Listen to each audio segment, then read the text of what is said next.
গঙ্গার কাছে শুনেছি মা কাশিতে এসেছে, কিন্তু গঙ্গাও তো মার আশ্রমে। আমি একা তোমায় কি করে নিয়ে যাই মার কাছে?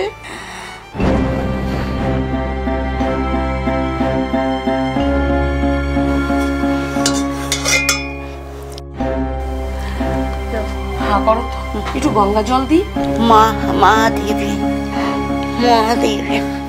হে বাবা বিশ্বনাথ, একা ঘরে আমি কি করি? মায়ের আশ্রম তো এখান থেকে অনেকটা পথ। এতটা পথ এই রুগীকে আমি একা রেখে গিয়ে কি করে মাকে আমি গিয়ে বলি? দয়া করো বাবা বিশ্বনাথ, দয়া করো তুমি, কৃপা করো করুণাময়ী, কৃপা করো, উদ্ধার করো এই বুড়িকে, উদ্ধার করো।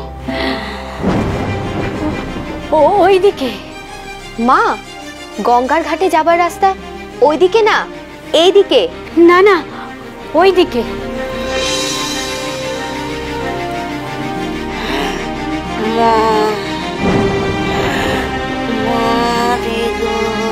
আমার আর কোনো উপায় নেই, আমি বড় রাস্তায় যাই, টাঙ্গা বা রিক্সা যা পাই গিয়ে গঙ্গাকে বলি, গঙ্গাকে নিয়ে আসি, তারপরে দুজনে মিলে বোনকে নিয়ে যাব মায়ের কাছে। ও যে মাকে না দেখলে ওর মুক্তি নেই। হে বাবা বিশ্বনাথ, হে আনন্দময়ী, তোমাদের ভরসায় ওকে রেখে যাচ্ছি, তোমরা দেখো ভগবান, দেখো বাবা।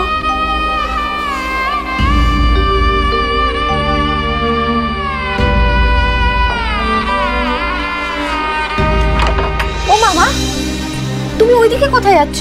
ওদিকে তো অনাথা বিধবাদের দাতব্য আশ্রম, গঙ্গার ঘাট তো এইদিকে। हाँ हाँ माता जी इधर है। না না, এইদিকে এইদিকে। একটা রিক্সা পেলেই না আমি। মা, মা, माता जी, মা, माता जी। বিপদে না মাথাটা ঠিক নেই, কি সব দেখছি, বারবার মা আনন্দময়ীর কথা ভাবছি বলে যে আসছে তাকেই মা আনন্দময়ী দেখছি। না, আমার বিভ্রম হচ্ছে, আর কারোর দিকে তাকাবো না। গঙ্গা দিদির মা, আপনি এখানে? আমার বিভ্রম নয়, আমি সত্যি সত্যি মাকে দেখছি। ও মা, সত্যি কি তুমি আমার সম্মুখে? কই গঙ্গার মা, সে কই? কার কথা বলছো মা? এই শরীরে না দেখা যে যাইতে পারতাছে না, সে কই? তুমি কি আমার বোনের কথা? হ হ, এই শরীরে সে এখানে নিয়ে চলো। হেরে না দেখা তো মহাকাল তার বন্ধন কাটটা দিতে পারবো না, শিগগিরই নিয়ে চলো। অন্তর্যামী মহামায়া তুমি মা, তোমার কাছেই আমি যাচ্ছিলাম গঙ্গাকে নিয়ে, তোমার আশ্রমে আমার বোনকে নিয়ে যাব বলে। সে তোমাকে দেখার জন্য তার প্রাণটা ধরে রেখেছে মা। চলো চলো, শিগগির নিয়ে চলো। চলো মা, করুণাময়ী চলো মা।